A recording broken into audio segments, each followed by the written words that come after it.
Okay. Well, as always, I apologize in advance for the noise. That noise. Here's the carburetor from this snow thrower, Tecumseh. I've already looked inside. I've not cleaned. I've not cleaned or done anything with it at all, other than examine a few things with it. You know, for something that's not had attention for 15 years, this is remarkably clean. I have mentioned, I'm sure I have, a bit meticulous about maintenance with this stuff, because I don't want to be bothered with repairs. I really do not believe that any of the problems I'm having with this have anything to do with this carburetor.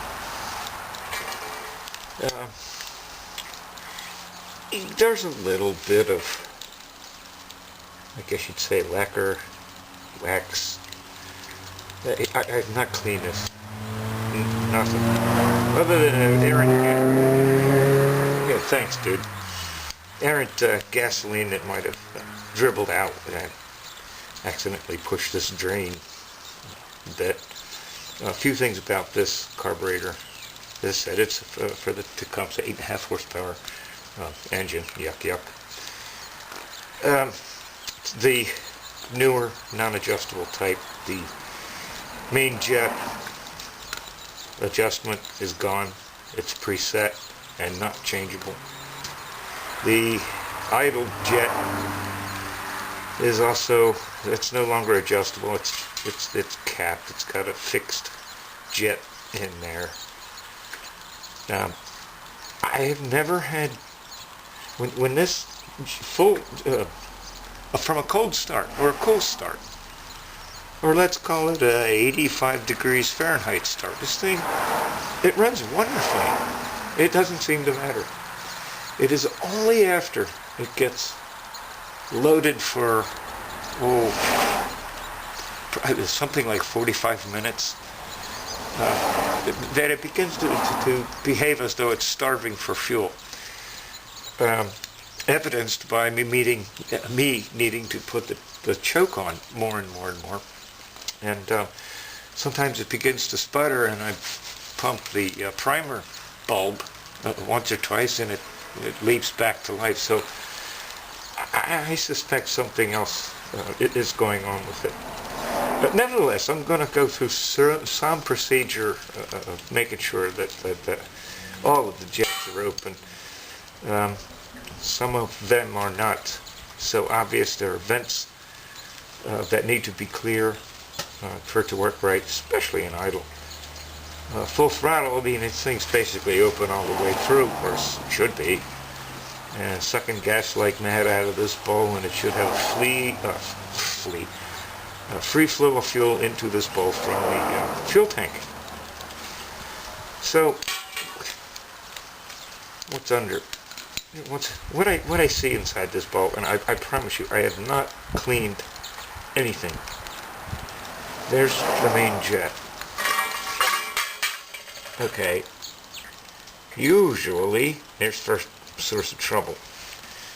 These holes. This one here, which lead to the central bore, and this teeny weeny little hole right there, which I understand has something to do with idle fuel flow for idling. Not at all sure. However, usually the problems are related to this, whether it's adjustable or not. If it's adjustable, it'll have a screw out of it, usually with a spring between it and this, and a needle valve where you can control the flow to that particular jet. The jet that provides the fuel for the high throttle engine running through this. Looking at this, I don't see one bit of gunk. I can look right through this hole clearly to the other one. I can see down in there. I'm in sunlight. I mean,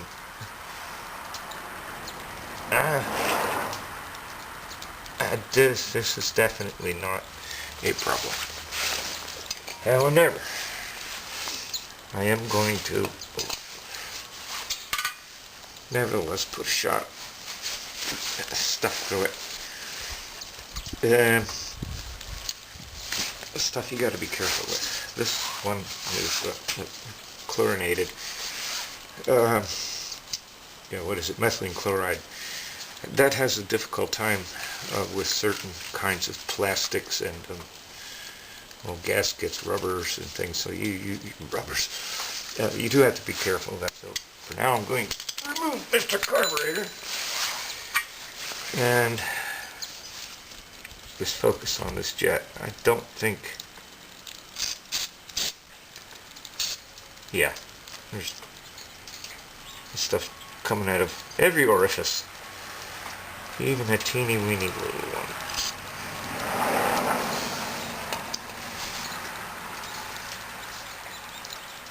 So yeah, there's no trouble with that. By the by, I have, for poking through some of these holes, sometimes they do get a little clogged. Various and sundry ways of managing that. You know, a lot of people stress using soft metals in order to not enlarge the holes. They're spot on with that, but you can use stiff metals. This is music wire. Actually, these are used ends of guitar strings, which make very rugged pokers. The gauge of this is so much smaller than anything it's going to encounter here. It's just a check, sort of more gauge than a cleaning device. If you get that through, and maybe even bring it up to the wound part without force, and that flows through easily. And maybe after that, a little more shot of gunk. Should be all good. And the rest is the bowl.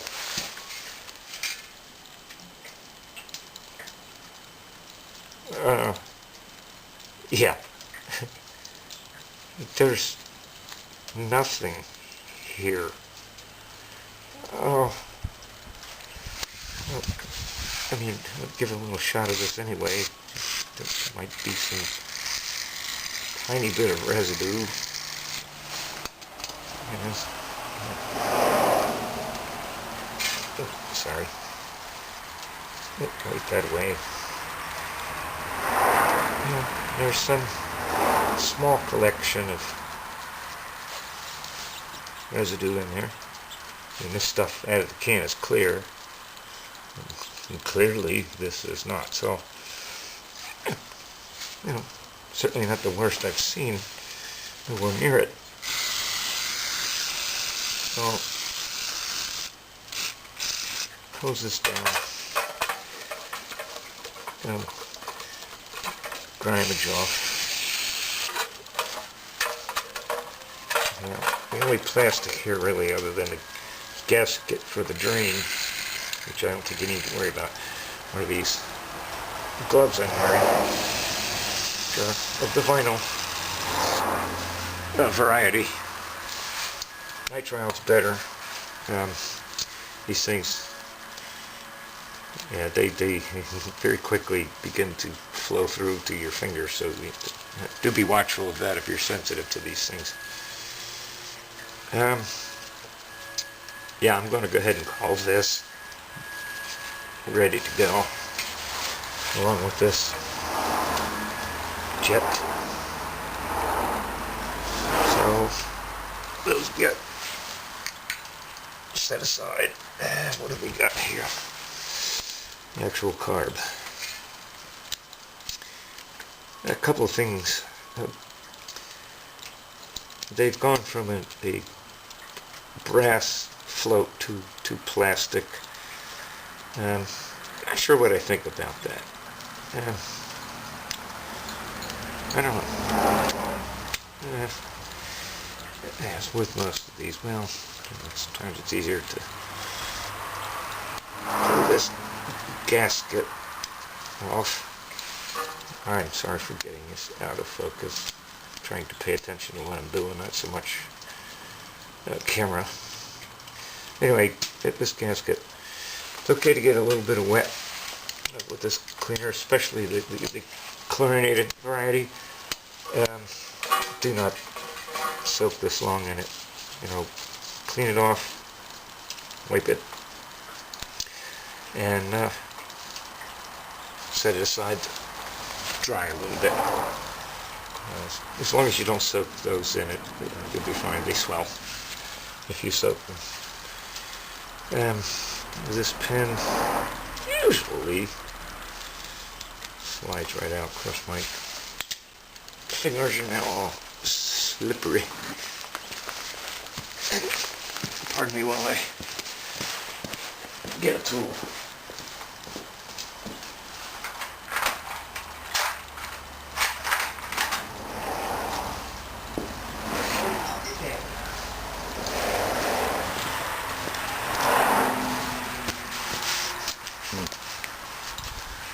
It would be about rush hour.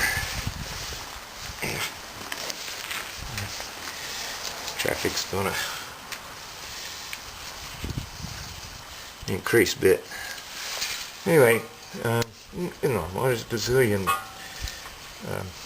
videos on how this is worked. Pull the fulcrum pin under it, under the float. You'll find the needle valve. There's no gum. There's nothing on this. I've not had any trouble with it flooding or the valve not opening. There's nothing wrong with this at all. This is in fine shape. And how clean it is, everything. You know, put some gum through just to show fuel into the bowl, right through that. That's the valve.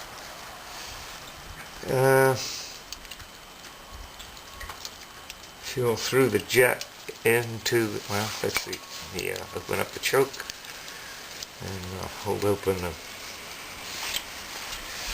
valve for the throttle and put some stuff. That's not clogged. I can see through it.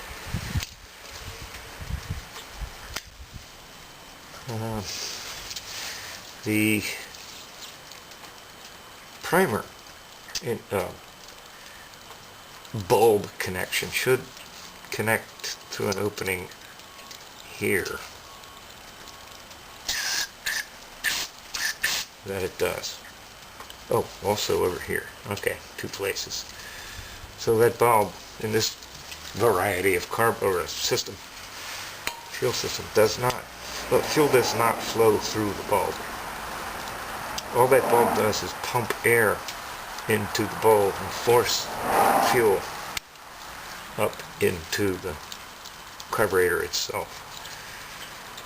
So those are all open. You got these few itty bitty ones. Where are those? They're on the throttle valve side. And they all come into this plug. I forget what those plugs are called. Those have more to do with idle than they do height. I mean, with this gate, the throttle all the way open, those are going to do little to nothing. It's when this is closed that those are important, and that's where this. I'm sorry for this being out of picture. This butterfly valve down in here, these 3 tiny holes. Sometimes there are only 2. I suppose it depends on the horsepower of the engine, what model, and the age of it. It's important that those float, but those have mostly to do with idling, very little to do with full throttle. With this gate all the way open, full throttle, those are going to do little to nothing. It's going to suck almost, if not all, of the fuel from this primary jet fed through here, which in this carburetor is preset and not adjustable. I surely don't like that. One of the things they recommend when servicing these is to pull this cap, underneath of which is a screw, and take that screw out and then degum that port. I don't know. Let's maybe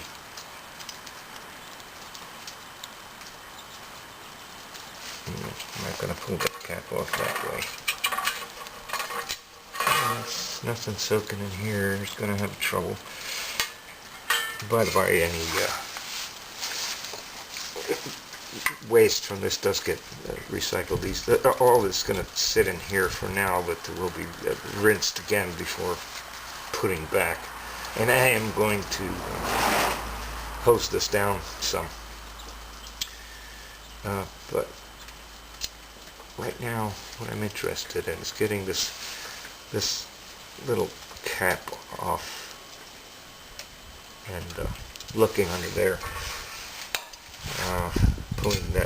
backing that screw out, that jet, if you like.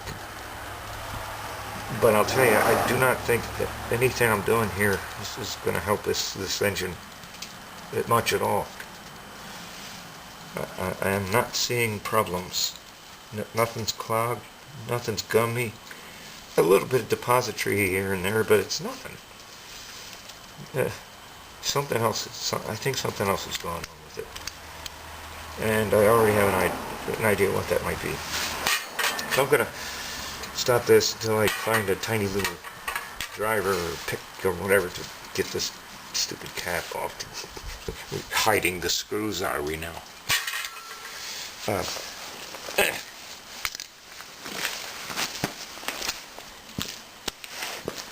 See ya.